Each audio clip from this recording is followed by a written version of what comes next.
Welcome back to Trapping Legally, powered by the Real NT Podcast. I'm your host, Rose For Real. It's a pleasure. Thank you for this segment. I really want to get going.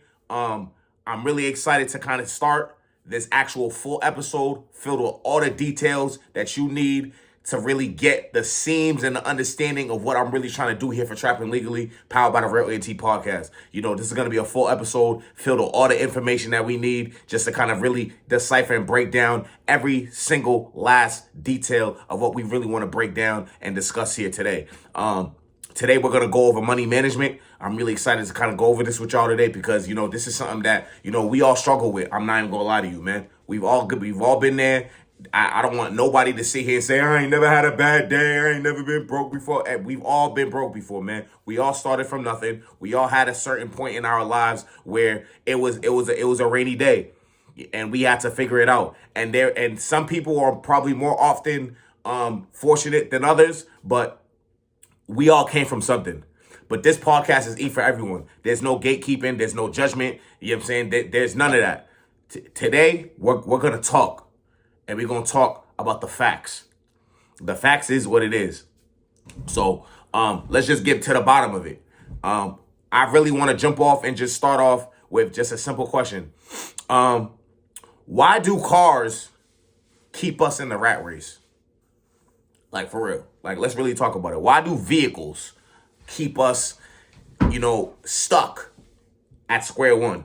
I'm going to tell you right now. When I was, 18 years old, ask my father. I don't know where he's at. But, if you see him, around, ask him this question. Listen, what was his first, decision, when he decided to go buy his big purchase? He's going to tell you he went down to North End Motors in Canton, Massachusetts, and he wanted to go get that big sale.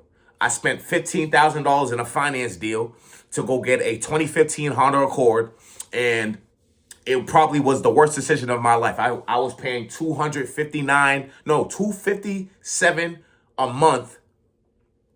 No, I'm sorry, not $257, $293 a month for that finance vehicle.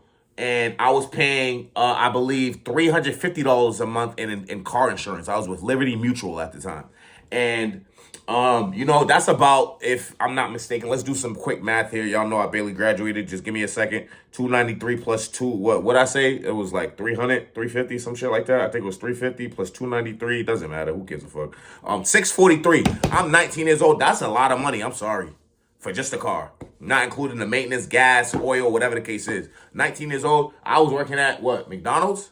No. Oh, no. I just got my first good job. I was working at JRC, working some overtime and things like that. And, it was all a good vibe. I was making some money. I had some money on my ass, whatever the case is. I wanted a car. I wanted something nice. I wanted to kind of keep up with my guys and things of that nature. However, during the time when this was all happening, everybody was doing the same thing. And the thing about it is, we don't listen to our parents. And I don't want to go into a lot of other things that's going on here for the sake of the conversation, but I really want to just be very concise when I say this. We don't listen to our parents because what happened at my house was my mother said, don't try to keep up with your friends. You see people buying cars, doing this and that, you want to show off in XYZ, just be humble. I didn't want to listen. And I didn't understand that until later on in life. Because this segment that I'm speaking on right now in terms of why simple motor vehicles keep us in the rat race, is because who did I think I was when I decided to say, you know what, I'm going to put $700 a month to a vehicle that I could barely afford. And you want to know why I couldn't afford it? Because I believe now you don't really got it until you can buy it twice, if not 3 times. Because it's one thing to pay your bills. It's another thing to pay your bills twice and you ain't even blink. It's another thing to pay your bills 3 times and you ain't even flinch. All you did was say thank you, have a nice day, and you went back to playing the game or whatever the fuck you do. Now that's money. But the thing is, we as little kids, we want to be all that. we got our egos played into our fingers, and we don't want to subdue that type of ego. And that's a problem. It's a problem. Now, guidance is important.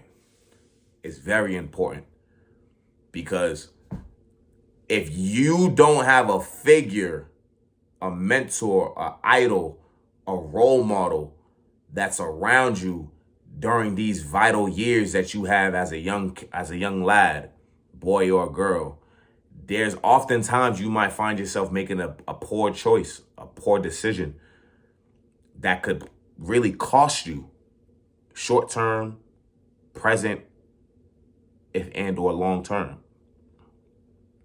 At this time, like I said, everybody's doing the same thing. So who's really doing the guiding?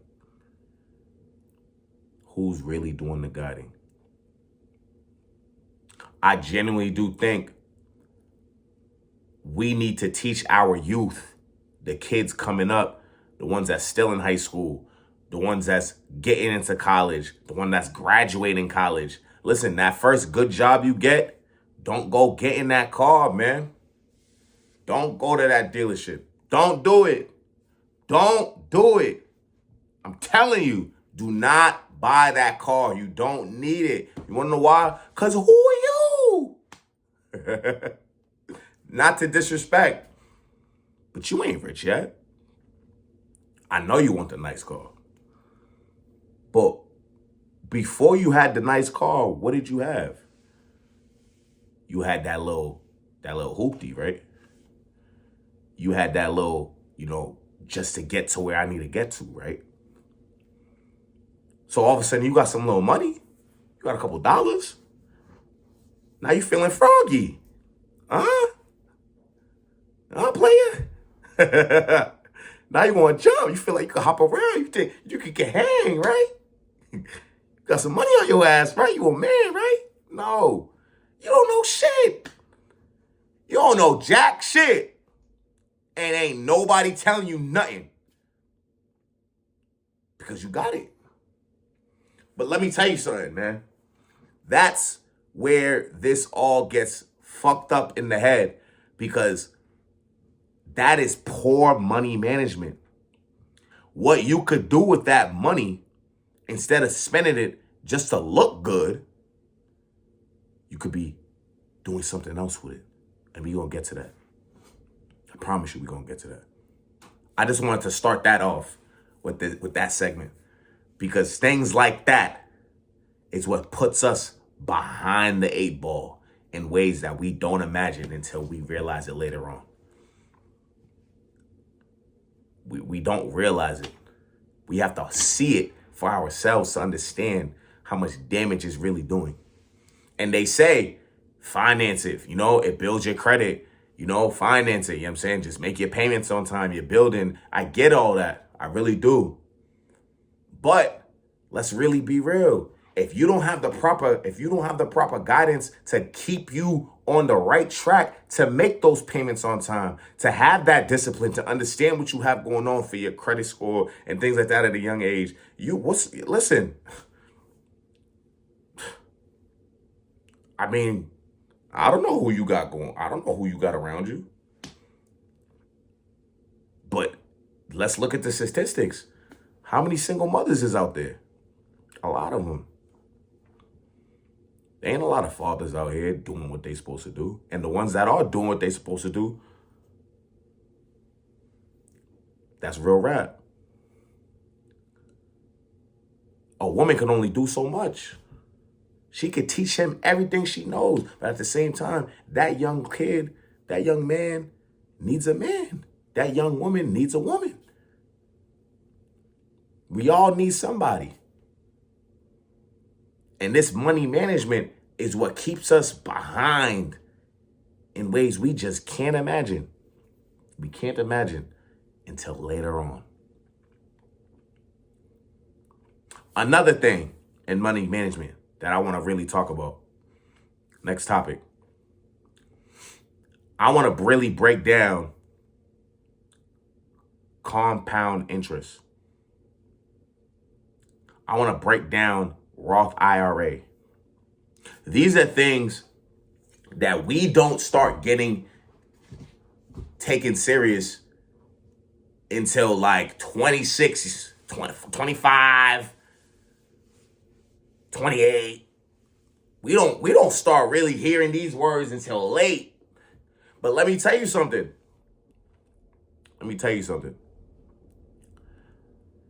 Instead of buying that car, right, paying $700 a month at the dealership to go get that nice whip, you could have just went to the auction,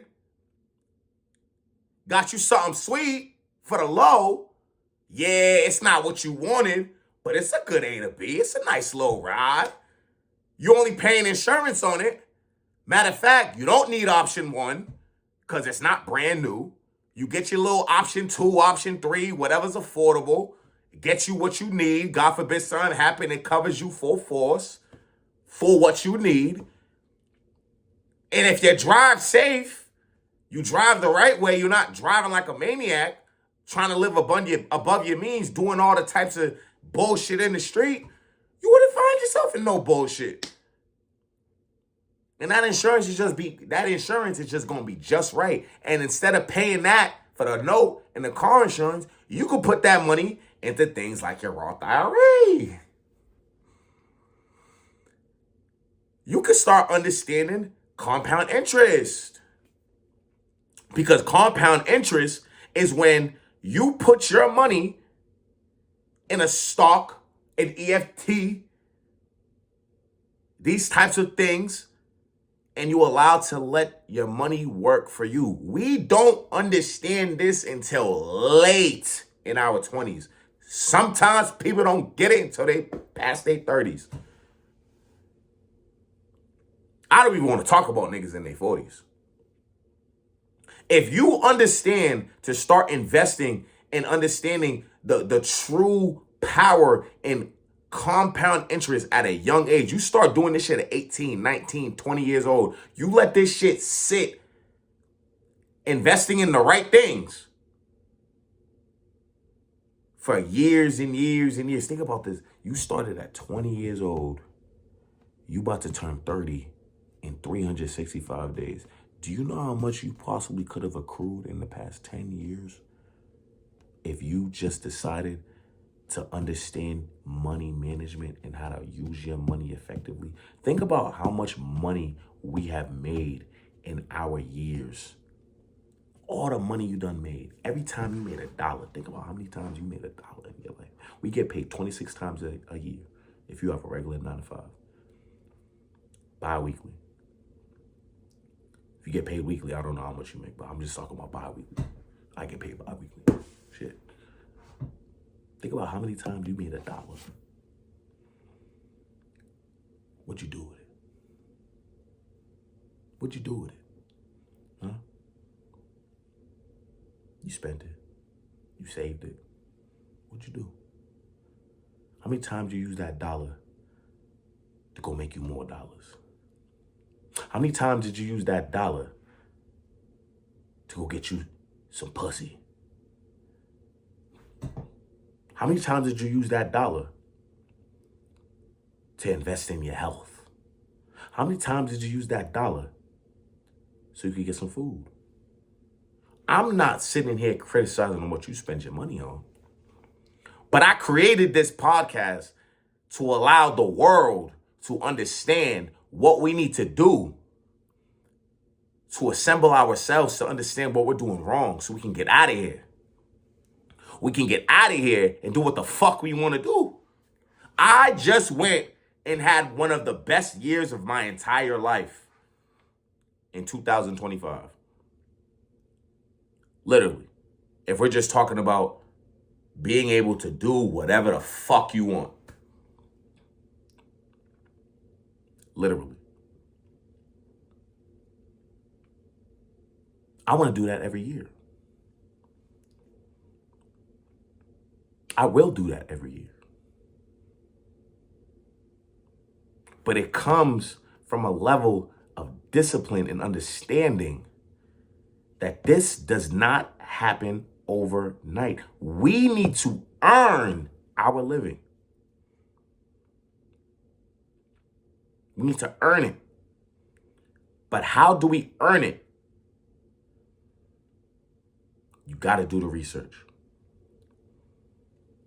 You have to do the research because the information's there. The information is there. We just don't want to look at it until it's a certain point in time where you're just like, hold on, damn. Why ain't I got this all situated yet? You start looking at other people like, oh shit, damn, what he got going on? That's when you start comparing. But the thing is, fuck all that comparing shit. What are you doing to get the fuck out of here? That's what you really need to start asking yourself.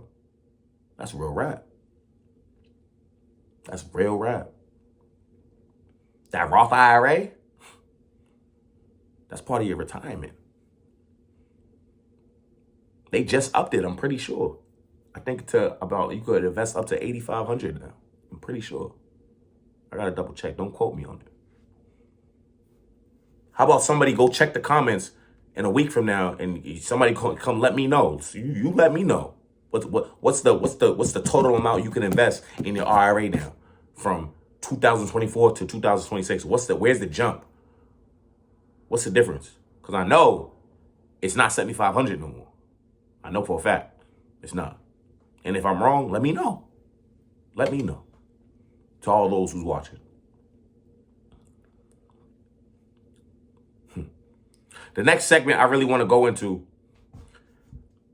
at a young age, we need to understand that we got to teach our youth to not fuck up the credit early.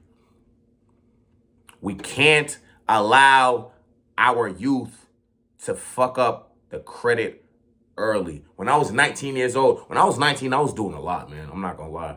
I opened up a bank account. I opened up a credit line. I bought a car. I got a new job. I started going outside. I was doing that. I was doing a lot at 19. And I loved it.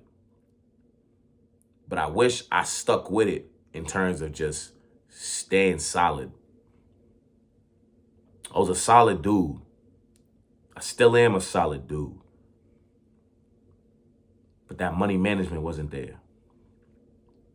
I was out here running it up, blowing it the same weekend.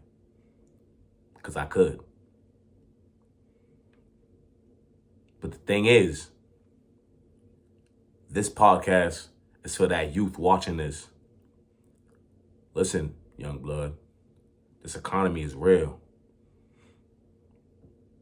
This economy is real. You could make $80K a year and you think that's a great salary when you come out of high school. I'm letting you know right now, by the time you graduate, this economy is going to be on the worse than it is right now. You tell me you can pay $1,500 a month because you want to live by yourself. That's a studio some places. My man's just got a bedroom in Quincy. He's paying over $2K for it. For one bed. In Quincy. It's a lot of money. I have this mortgage right here, 5-bedroom, 2-bathroom. At the time it was bought, in 2011, it's going for like $2,100. Right now, you got houses for rent for 1-bedroom apartments, 1-bedroom and bathroom with a living room and a kitchen. 21, 22, sometimes 23. This economy's real. So you got to be better at this money management, man. This is serious, serious talk. Ain't no cap in my rap. I'm dead serious, man.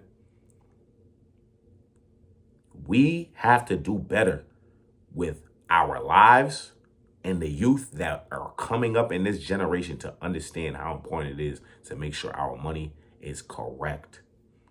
Because we don't want to put ourselves in a situation where we have to struggle.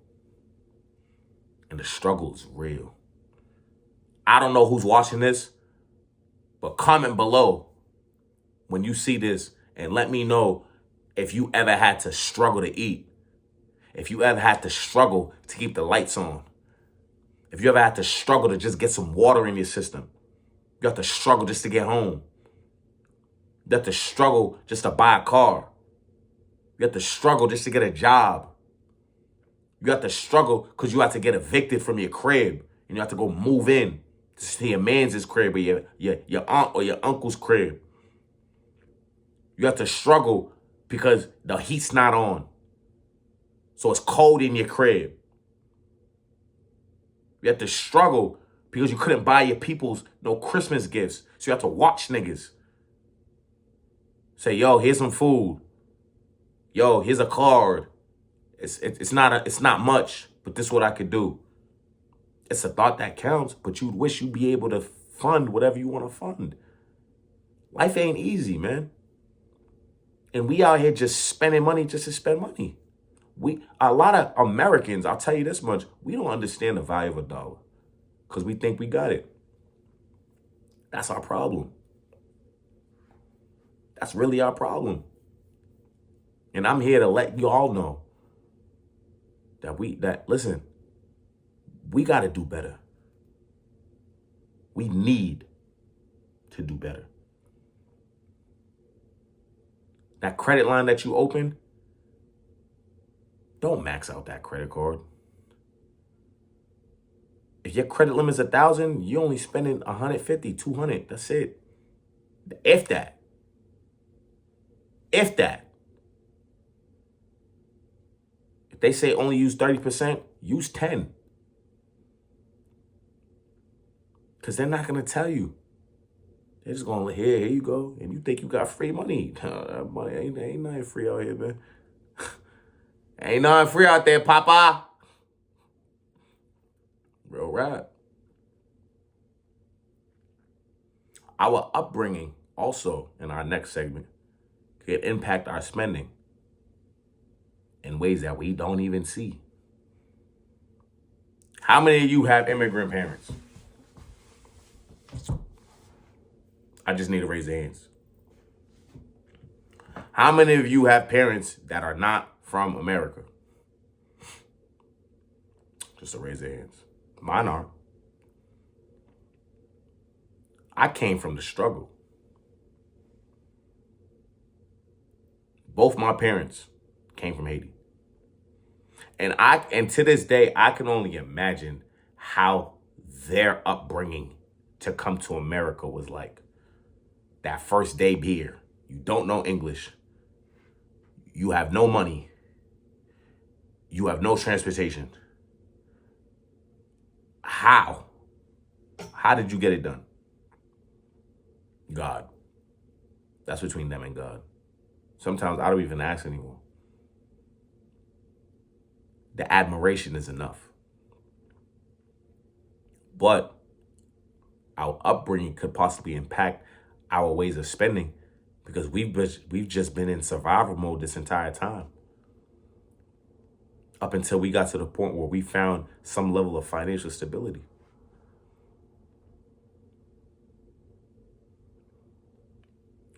Am I lying? Being in survival mode, you start doing certain things because of the way that your life has been and the way that you're thinking. Survival mode is what survival mode is. You're just trying to get day to day. But the thing is, we shouldn't ever have to get there. Sometimes I ask people, listen, what you got going on next week? Some people say, I don't know. But why don't you know? I mean, I'm just trying to get through. I just want to get through the week. That's survival mode. That is survival mode. That is a trauma response, in my opinion. And I've been there before. Where I just want to make it through the end of the week. We need to get ourselves out of that habit of just getting through the week. We need to master our weeks. So we know that we got it covered. And what can we do better to make sure that we have it covered all the time? all the time. Because that's not a way to live. It's not. We need to lead. Especially if you're around my age. I just turned 29, like last week. We got to lead, man. I want to be able to say, listen, this is what I have planned for us in 3 months from now. And I want to be able to execute it up until that date. I don't want to have to figure it out week to week on where I stand and how we going to get this done. And no, I'm good. Being able to plan ahead is important. Being able to understand budgeting to plan ahead is important. Being able to meet particular deadlines is important. But being in survival mode does not help you do that. So how do we get ourselves to prepare to not be in survival mode so we can properly prepare to plan ahead? Write in the comments what you think about that. How can we plan ahead? How can we properly allow ourselves to budget better so we don't end up being in survival mode? I want to know. Let me know. This is an open discussion. And soon, when I start getting these guest speakers, I'd love to see it. I know plenty of people got something to say. But soon, we're going to get these conversations started. We definitely going to get these conversations started. The next conversation I really want to have is being able to understand the importance of an emergency fund. Now, listen, man. I know some people don't like banks and things of that nature, but there's pros and cons about banks. The cons about bank accounts is if you die and there's no beneficiary that can take over your account after you die, the government is going to take that money and it's theirs. I don't like that. The good about having banks is your money's safe and secure where you leave it. That's about it, in my opinion. It gives you access to cards and you could get to the ATM, put it in, take it out. You know what I mean? That's good. You have somewhere to store your money. Great. That is great for the last generation society of living. Now it's 2026. Things are progressing stupendously. Day in and day out. Days and days and days and days and days. Things are literally elevating through our very eyes. And I'm not going to hold you. I think regular banks are just becoming obsolete. Because what else are you providing me by except just storing my money somewhere? I can do that on myself. I literally can do that by myself. I can't. Tell me I can't. I could just put it in a shoebox. Now what? I could put it in a safe. Now what? Come on now. We need to understand the importance of a high yield savings account. We need to understand the importance of Roth IRA accounts, 403Bs, 401Bs, brokerage accounts, Fidelity Investments accounts. We need to understand that there's multiple places where we could store our money and our money is actually doing something for us. So going back to what our high yield savings account is, it's a savings account that allows us to have an APR percentage. An APR is basically a percentage that account is giving you to put your money in the bank, and by the end of the year, that percentage is going to multiply your money by the end of the year. That's doing something for you, instead of you just throwing it in the bank. Now, going to emergency funds, your emergency fund, you should have 3 to 6 months worth of funding somewhere laying in the bank somewhere. Now, it's up to you whether you just want that emergency fund to be your emergency fund, or you could put that emergency fund somewhere where it's working for you, and maybe your emergency fund could double in the next 6 months. That's entirely up to you. But we just talking about emergency funds. I'm kind of bringing emergency funds into high yield savings, because it's like you could throw that emergency money in a high yield, and by the end of the year, your emergency fund could be doubled. Can it not? I mean, I don't know. Depending on what kind of high yield you got. I believe there's Capital One, there's Navy Federal, there's DCU. Those are just a few. You know what I mean? But it's really important to have a good level of stability, as we grow older and things like that. And a lot of people, when they're young, they don't want to save. They just want to spend and things like that. And we've all been there.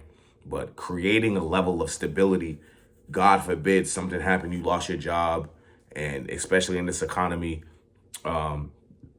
it's hard to kind of find good work that's gonna keep you afloat, and I highly recommend that you have rainy day money, man. Even if it's $5 a day, $1 a day, whatever the case is, you throw it in a shoebox, you put it in a bank account somewhere where it's safe, and you just do it every week, every 2 weeks. You put something in there, something. Let's say, you had an unexpected expense, and, you were a little low until your next paycheck. That's what it's for. That is what it's for, man. That shoebox money, that emergency fund, that's what it's for. It's very important that we take those things very seriously, because your money could save you one day. And that's a very cliche type of thing to say, but it's real rap, man. Like, I done allowed money to get me out of certain situations a lot in my day, man. And you wouldn't be able to do it if you didn't have the funds. Because nowadays, everything costs money, man. And if you got the right place, you could get yourself out of it. But if you don't, you got to pay the price the long way. Sometimes that's not always the best decision.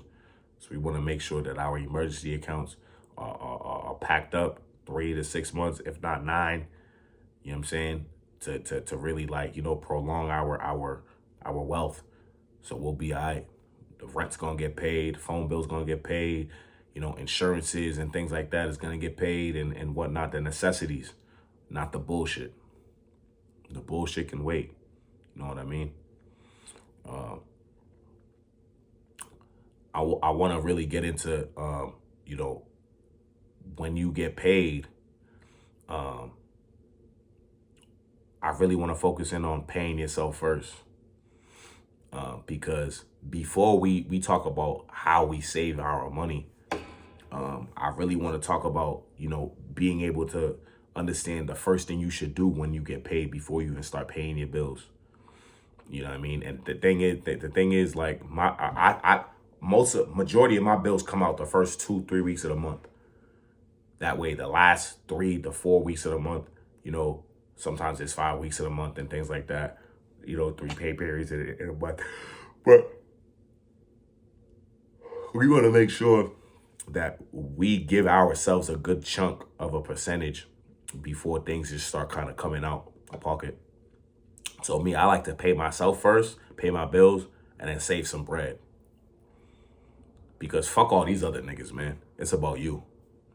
Ain't nobody gonna give a fuck about you, man. So you gotta give a fuck about yourself. Real rap. That's real spill, man. So fuck all these niggas, man. Your check come, it's 3 bands. Shit, I'm gonna take a quick little $100. I'm gonna put that in my wallet real quick. That's me. That's just for me. Even if $100, that's me. That's you paying yourself. It could be anything, whatever you want it to be. That's yours. It's like, that's just yours. Just give me that. You feel me? Thank you. Pay yourself, man. Fuck all these niggas. Dogs.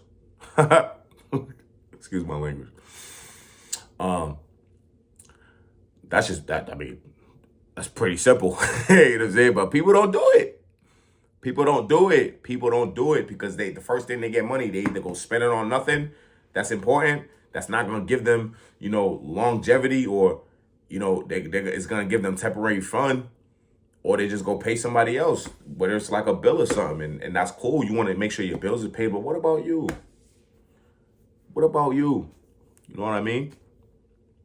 Um, as we're talking about saving, let's really just get to the bottom of it, man. Let's practice the 70-30 rule. I had a couple people hitting me up about it, and, the 70-30 rule is something that, I didn't really start doing until I turned probably like 24, 25.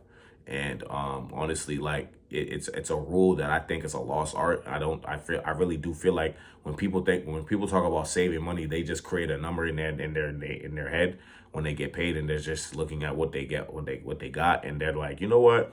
I'm just gonna take this much out and then just throw it here. No. The 70-30 rule is when you take 70% of your earnings after you pay your bills and you allow that money to just disappear somewhere where you can't touch. I highly recommend you put your money in a Fidelity investment account. I have 2 accounts in that. I have a bankroll savings in my Roth IRA. Every 2 weeks, that money, that percentage of money is just taken out of my account immediately, and I don't see it for 2 weeks. And I can't touch it until the next pay cycle. And, by the time that next pay cycle, another re-up just came. So what the hell am I touching that money for? That's the whole point. 70% of that income is taken away, and you've never seen it ever. You don't see it. And then you have to figure out how you make 30% of your earnings spread in that 2-week span. And you better figure it the fuck out. Like, you just need to figure it the fuck out. And I promise you, if you get used to it, you'll thank yourself 6 months down the line. You're going to see, damn, okay. I feel like getting a yacht or something. I don't even know. But listen, don't get that yacht. Don't do it. Don't do it. We're not there yet. We're not there yet. But seriously, man, I write in the comments again. Let me know. Have you ever been put in a situation where you had to make it stretch? For 2 weeks, you only had $500. You just got paid. You paid all your bills. You got $500 left to spend. It's day 2 of you getting paid, and you gotta wait. You gotta withhold $500 in 12 days. It's only Thursday. You got paid Wednesday. It's Thursday. You got $500. You gotta get through Friday, Saturday, Sunday. Then you gotta get through the work week. Then you got to get to another Friday, Saturday, Sunday. Yeah. Then you got to get to another Monday, Tuesday. Wait, you only got $500. Listen, that's hard. It's hard. It is hard. I'm telling you, man. But you got to find a way. Now, let me tell you how you can find a way. Stop doing shit. That's just real spill. You got to stop doing shit. You got to figure out a way where you stop doing shit. If you got to stop answering the phone, do that. If you got to shut yourself at work, do that.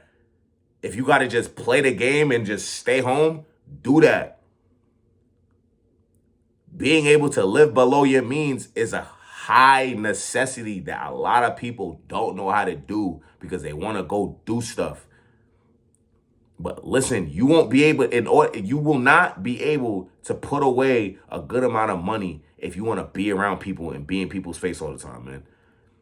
Because a lot of people think because they want to hang out with their friends, they got to spend money. Well, I'll tell you this. If you can't hang out at the crib with a buddy of yours, that's not really your friend, man. Because if you guys have the same goal and y'all trying to put some money away, but y'all want to go spend money all the time, what are y'all really doing? If y'all not spending money, how y'all being friends? How y'all friends if y'all don't spend money? Y'all know how to talk to each other? What do y'all spend y'all money on? All these weekends where we spending all this money, why don't we just put this money together, go buy some shit? We could bring the weekends to us. I don't know. Who am I? What do I know? I'm just saying. The amount of times you outside doing whatever you're doing, whether it's golfing, whether it's going out to hang out with your friends at a lounge, or, y'all go down to Boston to go, I don't know, the museum or something, I don't know, whatever. All these things cost money to some level of degree. Getting some drinks, you go out to dinner, whatever the case is, it all costs money. Why don't y'all just go to when was the last time you went to the supermarket with your friend, your buddy, your pal? Let's go to the supermarket and go get some food so we can go cook. Like a cooking class or something. Let's go make a pizza. Some cool shit. Hey, why don't we go, go to the store, go buy some canvases and we go paint, buy a pizza or something. Go watch some TV. Play some video games. Get a good movie. It's cold outside. What else are we doing? Hey, why don't we save our money for about 3 months and we just put this money together, go on a little vacation? If y'all got the same days off, it's even better. What's wrong with that? Why do we got to go out every weekend and just spend our money on nothing? That's not really helping us. But we do it anyway. Because a lot of people think about the short term and we just do it for the now because we're bored. But we have to be better at living below our means, man. That is how you start putting away so much more bread. And I'm telling you, it gets boring. It really does. It really does. But it won't be boring if you pick up a good hobby. Go read a book. Go to the gym. Go find yourself someone you like or something. You mean? Go get to know somebody. Get to know yourself. Go talk to God or something. I don't know. Go do something productive. Go learn something. How about that? Learn a new skill or something. Find a way to make more money. What are we really doing out here? Huh? Like, for real, what are we really trying to get done when we're not working for somebody else? Find a good league. Go play a sport. Something that occupies your time instead of just constantly spending money on temporary things that's not really helping you get to where you really want to get to. But how can we really get to where we want to get to if we don't know what we want for ourselves? A lot of people don't know what they want for themselves because they don't even believe in themselves. Most people don't believe in themselves. So how could they make themselves, for their livelihood, be productive if they don't even know what they want to do for real?